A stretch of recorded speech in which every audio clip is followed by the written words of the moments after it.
Pour cultiver le plantain et la banane douce, il faut des rejets. Le rejet est une petite plante de bananier qui naît à la base de la principale tige, encore appelée pied-mère. La plupart des producteurs prélèvent directement des rejets dans leurs champs sur d'anciens pieds-mères.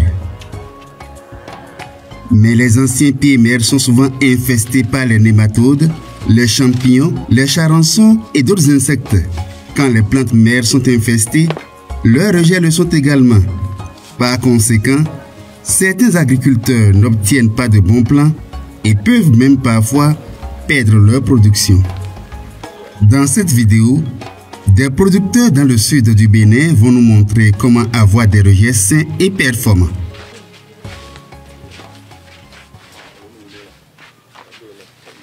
Dans le sol, les bananiers ont un bulbe gonflé sur lequel poussent les racines. Ce bulbe contient un bourgeon central qui donne la tige principale. Des bourgeons plus petits sur le côté du bulbe se développent en rejet. Au lieu de planter directement les rejets, vous pouvez faire pousser de nombreuses nouvelles plantes saines à partir de chaque bulbe. Cette technique de production de rejets à partir de bulbes se fait en dehors du champ et est simple à faire soi-même. Voyons donc comment le faire. Avant tout, nous avons besoin d'un germoir où nous ferons la multiplication, d'une serre ou toile plastique qui doit recouvrir le germoir, de l'ombre et évidemment de rejets de bonne qualité. Pour sélectionner de bonnes variétés à multiplier, tenez compte de la fréquence d'émission des rejets, du poids du régime, du nombre de mains, du nombre de doigts, de la grosseur des doigts et du temps mis pour donner des fruits.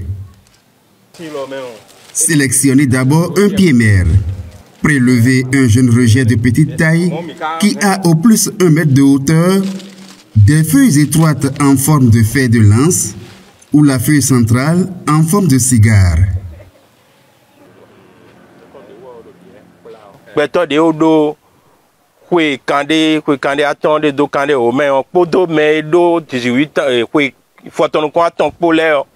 Un homme âgé de 40 ans à 50 ans n'est pas aussi vigoureux que celui qui a 18 ans. Le plus jeune n'est plus vigoureux.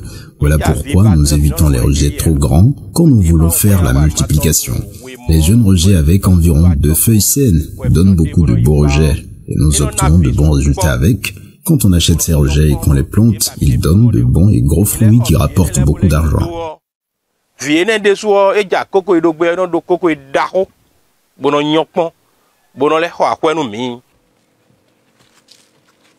Évitez de prélever des rejets dans la direction où les vents soufflent trop fort, car ils protègent les pieds-mères contre les chutes.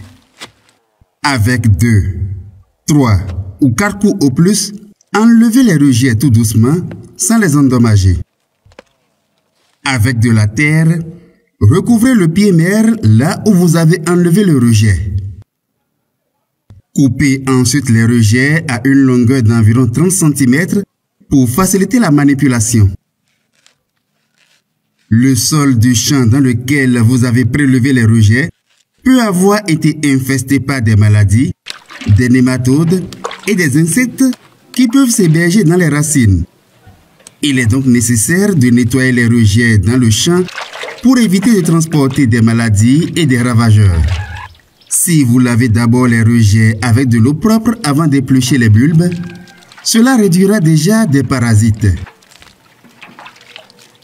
Avec une machette ou un couteau tranchant et bien propre, épluchez une couche de 3 à 5 cm d'épaisseur tout autour du bulbe jusqu'à ce que le bulbe soit complètement blanc et que toutes les racines, la croûte de terre et les trous faits par les charançons soient enlevés. Ensuite, enlevez soigneusement les gaines foliaires une à une à partir de la base. Coupez chaque gaine un peu plus haut que la précédente de manière à obtenir un bulbe conique. N'enlevez pas la gaine centrale, sinon les petits bourgeons cachés entre les bases des gaines foliaires émergeront déjà alors que le bulbe n'est pas encore désinfecté. Pour être sûr que le bulbe est sain, trempez-le dans un désinfectant naturel comme une solution de cendre.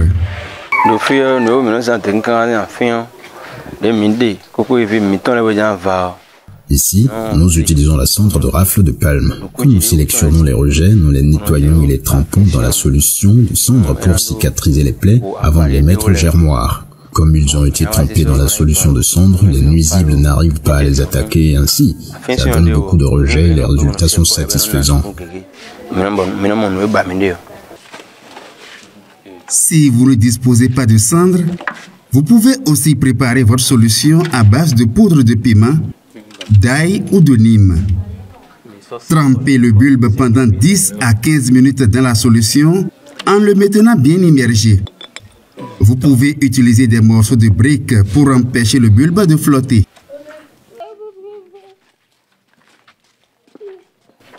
Laissez le bulbe sécher pendant 2 à 3 jours pour que les marques de couteau se referment. Installez le bulbe sur une surface propre, à l'air libre. L'endroit doit être sec, protégé du soleil et de la pluie. Après le séchage, enlevez la gaine centrale. À l'aide d'un couteau, effectuez une incision profonde en forme de croix au milieu du bulbe pour tuer le bourgeon central.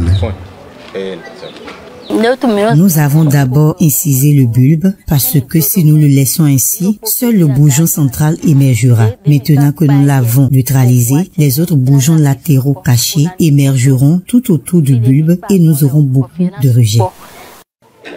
Maintenant que le bulbe est traité, vous pouvez le placer dans un germoir. Pour éviter que les animaux domestiques ou le bétail en divagation ne détruisent votre travail, installez votre germoir dans un endroit bien protégé. Vous pouvez utiliser des caisses en bois ou en plastique ou construire un bac en ciment. Vous pouvez également fabriquer un germoir à partir de bambou et de poteaux en bois. Les dimensions du germoir sont variables en fonction du nombre de rejets que vous voulez produire.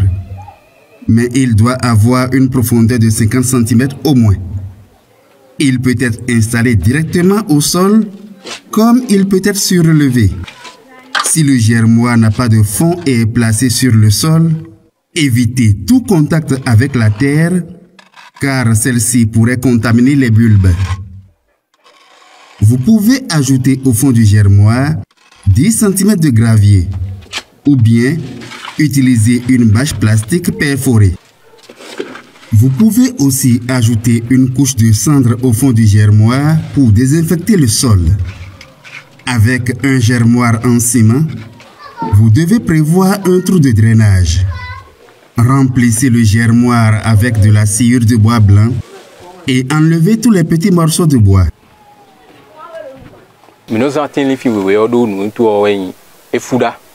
Nous utilisons la sciure de bois blanc parce que c'est léger et ça ne dégage pas trop de chaleur dans le germoir. Il y a des arbres qui donnent la sciure de bois blanc. Nous utilisons le mélina, l'acacia et le teck, pas complètement matures.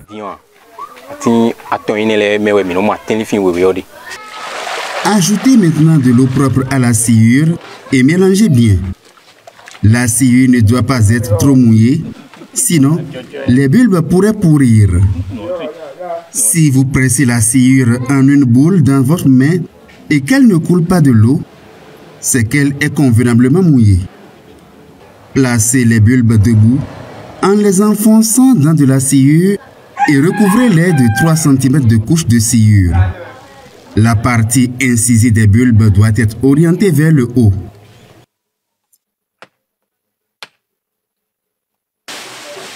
Ensuite, recouvrez bien le germoir d'une toile de plastique transparent pour conserver l'humidité et éviter que le vent n'apporte des germes ou des saletés sur les bulbes. Installez un toit de feuilles de palmier pour réduire la forte lumière du soleil. L'humidité étant très importante, arrosez dès le lendemain, puis régulièrement, 2 à 3 fois par semaine. Pour éviter trop de chaleur dans le germoir, chaque matin, Découvrez légèrement la toile de plastique pendant environ 5 minutes. Après 3 à 6 semaines, vos bulbes donnent déjà des rejets. Maintenant, sortez les bulbes de la sciure et soigneusement, détachez les rejets qui ont 1 à 3 feuilles émergentes à l'aide d'un couteau tranchant et bien propre. D'un seul bulbe sain, vous pouvez récolter 10 rejets au moins à la fois. Et comme vous pouvez réutiliser le même bulbe 4 à 5 fois, à partir d'un bulbe, vous pouvez alors obtenir 50 rejets au moins. Enlevez délicatement les feuilles mortes, tout comme les taches noires. La veille du repiquage, avec du terreau bien riche en matières organiques, remplissez des pots ou de petits sachets noirs perforés, puis arrosés. Lors du repiquage, avec votre doigt, faites un petit trou au centre du sachet ou du pot sur une profondeur suffisante, puis introduisez-y les plantules. Enterrez seulement les bulbes des jeunes plantules et tassez légèrement la terre tout autour sans compacter. Car si vous enfoncez trop les plantules, elles mettraient du temps pour redémarrer. Arrosez-les 1 à 2 fois par semaine. Après 6 à 8 semaines, voilà vos plants bien vigoureux et prêts pour la plantation. Qu'avons-nous appris dans cette vidéo? Pour avoir des rejets de bonne qualité, sélectionnez une bonne variété. Prélevez sur un pied mère un rejet sain qui mesure au plus 1 mètre de hauteur. Épluchez le bulbe jusqu'à ce qu'il soit complètement blanc. Enlevez soigneusement les gaines foliaires 1 à 1 en laissant la gaine centrale intacte. Trempez le bulbe dans une solution de cendre, de poudre de piment, d'ail ou de nîmes pendant 15 minutes environ, puis laissez sécher 2 à 3 jours à l'ombre. Enlevez la gaine foliaire centrale et incisez le bulbe d'une croix au milieu pour tuer le bourgeon central. Placez le bulbe debout dans un germoir rempli de sciure fine de bois blanc humide. Recouvrez le germoir avec une toile en plastique transparent et après 3 à 6 semaines, détachez les plantules obtenues. Repiquez-les dans du terreau bien riche en matières organiques et arrosez-les 1 à 2 fois par semaine. Et au bout de 6 à 8 semaines après le repiquage, vos plants sont prêts pour la plantation. Essayez cette technique et dites adieu au problème des rejets contaminés et de mauvaise qualité.